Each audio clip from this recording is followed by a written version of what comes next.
He's a gospel preacher and has been a student of the Bible for decades, and we were there when he visited Israel for the first time. Today on the podcast, we hear from Ralph Walker as he shares some observations from the Bible lands.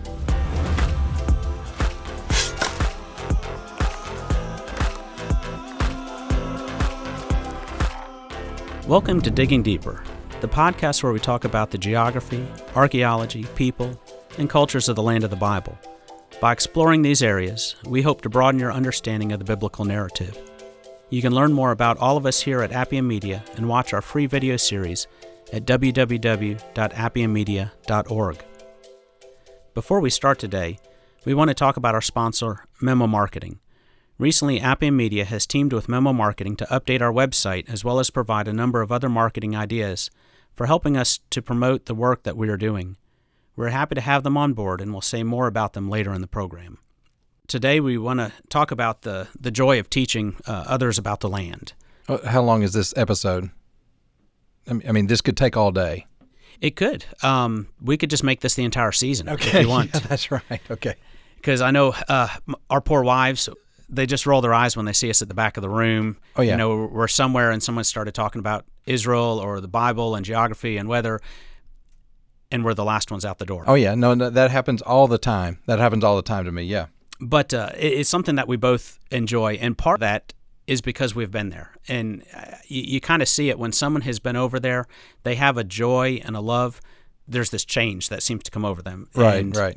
I know with you, that's kind of what started all of your tours. Yeah, that's right. I wanted to go over there, and I was actually encouraged by my parents to go over there, and actually did in 2010. And once I went over there and saw it, I'm a real visual learner.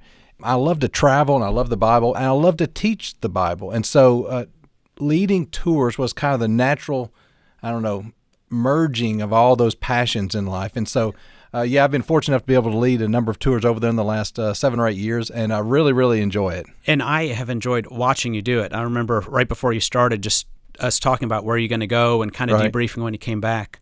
But this last tour in July 2019, we both were over there. Right. And we got to go over with Ralph Walker, and you have known him longer than me. So yeah, I met Ralph probably, probably 25 years ago.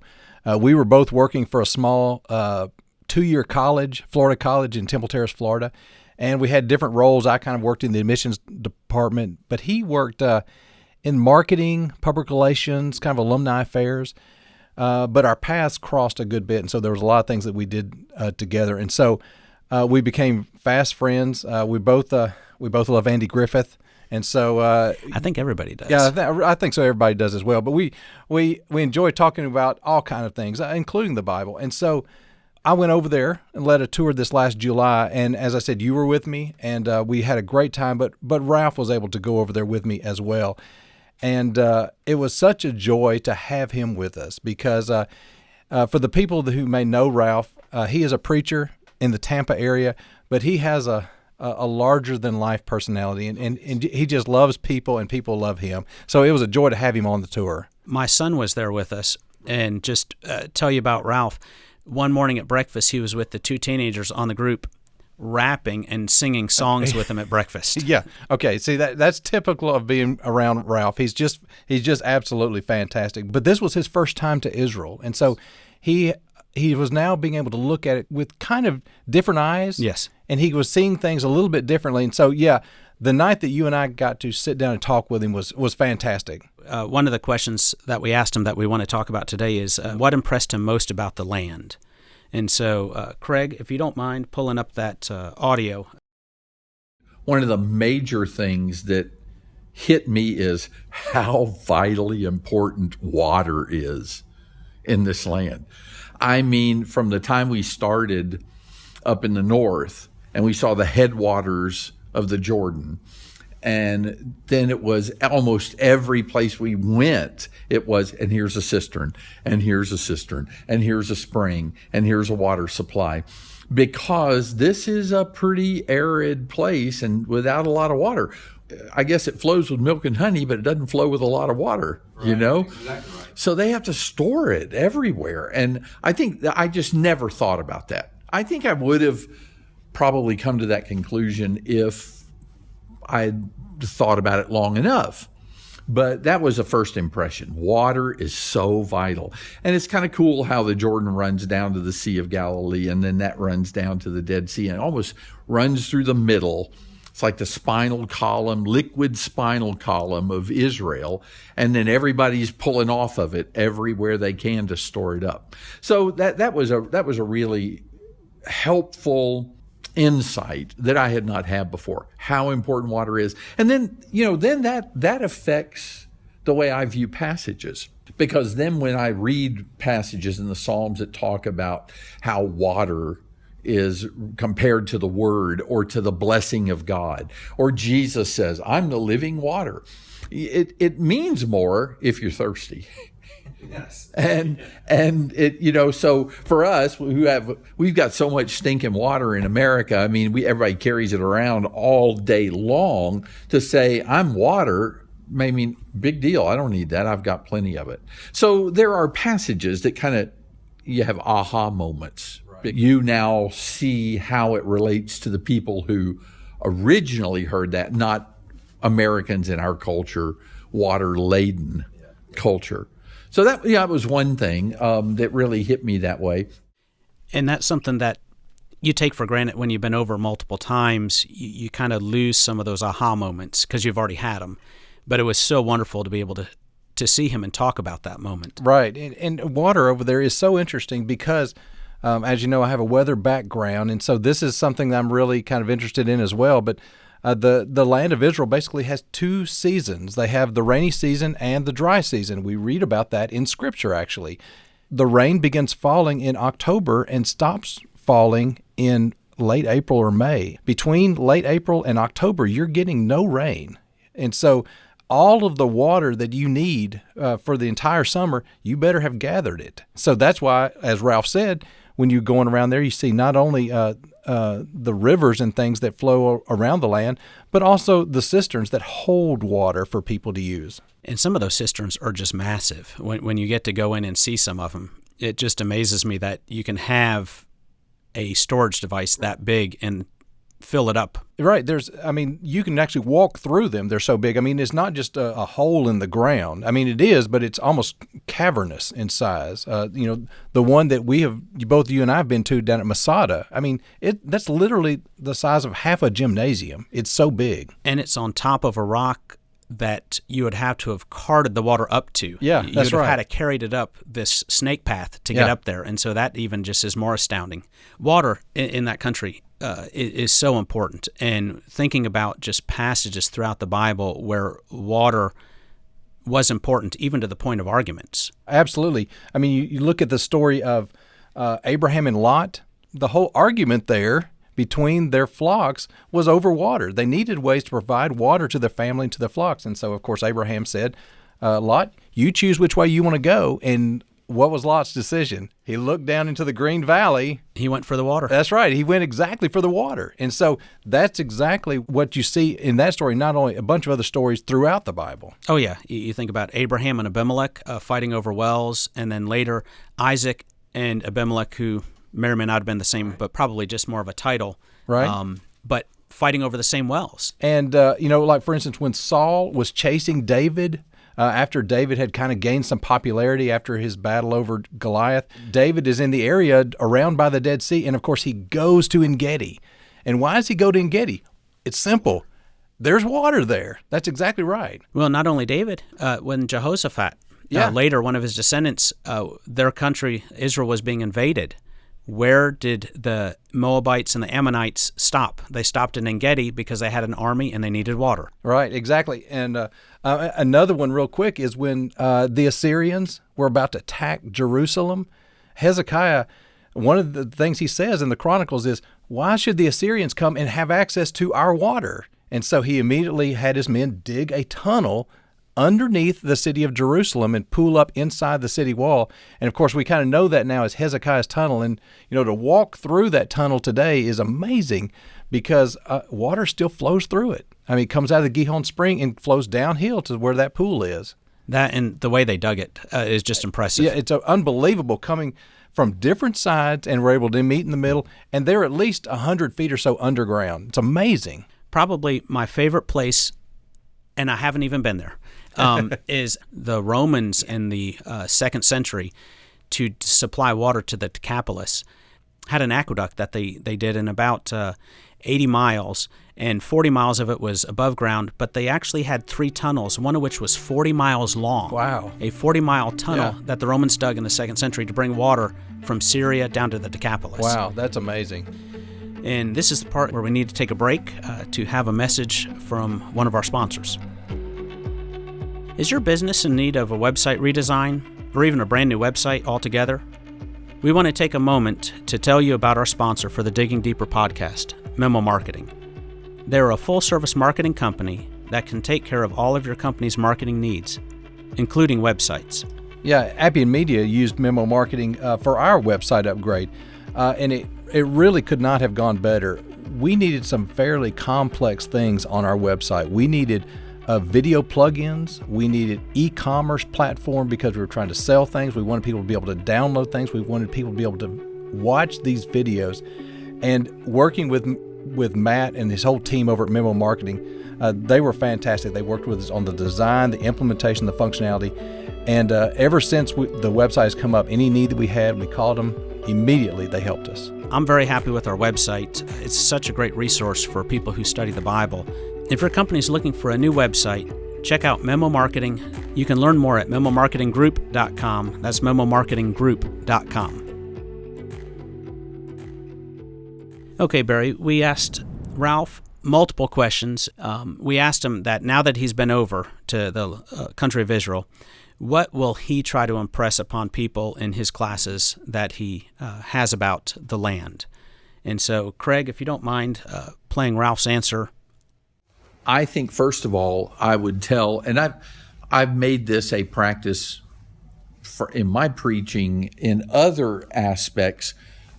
Every detail has some purpose, and don't ignore that. So when you see words like went down, went up, crossed over, try to visualize what it was they crossed over or went through. Try. And if you can't visualize it, go back and study, read, and do some research, because my guess is that has some significance and some play in the story itself. We have been told that again and again and again on this trip, rightly so. Barry has said, read carefully, read carefully. Every bit of this has significance. And I have begun to realize, I think in a little deeper way than I have before, geography plays into all this.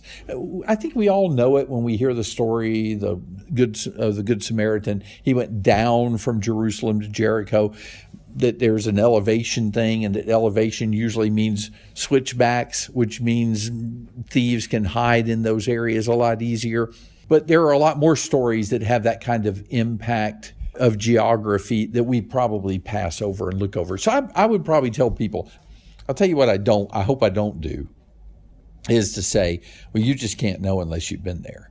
I don't think that's fair to do to people. And I don't think God intended a universal gospel to be so dependent on being right here in this land. Nothing about our salvation is dependent on our having been in this land. But just like the more I read, the better I understand. The more I see, the better I can understand. And so even like videos, like Appian Media has put out or other groups have put out, those videos are important and helpful to see the land. I keep waiting for Aerial America, the group that does those TV shows where they fly over each state in the United States for a whole hour. I keep waiting for them to do Aerial Israel, because I would love to see that. He brings up the point, Barry, about every word being important. Every word in the Bible matters. Yeah. And I know we've both had those conversations before. Oh, yeah. Oh, absolutely. I mean, I think there's a reason that the words that God has given to us are there. And I don't think God and the writers of the Bible were wasting words. I mean, I think every single word does matter. Things like going down to Jericho and up to Jerusalem. Tell me a little bit about how is that down and up? Well, obviously there's a huge elevation difference between Jerusalem and Jericho. Jerusalem sits about 2,700 feet above sea level. Jericho sits about 800 feet below sea level. And so that's a difference of elevation of about 3,500 feet. And as the crow flies, that's only about 12 miles. And so think about a city or a location that's 12 miles from where you are, but then imagine that same location 3,500 feet below where you are. And that kind of gives you an idea of the elevation difference there. But a lot of the things that we read with these small details where, just like what Ralph mentioned, the up to Jerusalem, down to Jericho, I've often wondered if it would be possible to actually draw a map of Israel based solely on the geographical descriptions that were given in the Bible.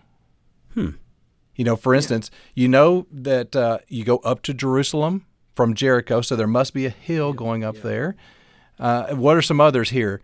Going down to Caesarea. Right, going down to Caesarea from Jerusalem. So you know that, okay, you must go downhill from Jerusalem down to Caesarea. There's a verse in the Gospels that discusses Jesus leaving Nazareth when he grew up in Nazareth, and then he went down to Capernaum. So, for instance, Capernaum must be at a lower elevation, and it is. Yes. And so I've often wondered, I wonder if it'd be possible to kind of gather up all those little prepositional phrases that are in the Bible and use that to build a map. I think that's a task that we need to assign one of the younger groups of kids to do. For our Bible classes next quarter, expect that job to come to your way. I'm actually teaching the high school class on evidences, well, so I'll probably have to do it. That's right. That's exactly what's going to happen. But I tell you another funny thing that I read a couple of years ago. Every year there's a marathon in Jerusalem, and I used to run when I was in high school, and I love road races. Now I can't run anymore. That's just no way. There's no way.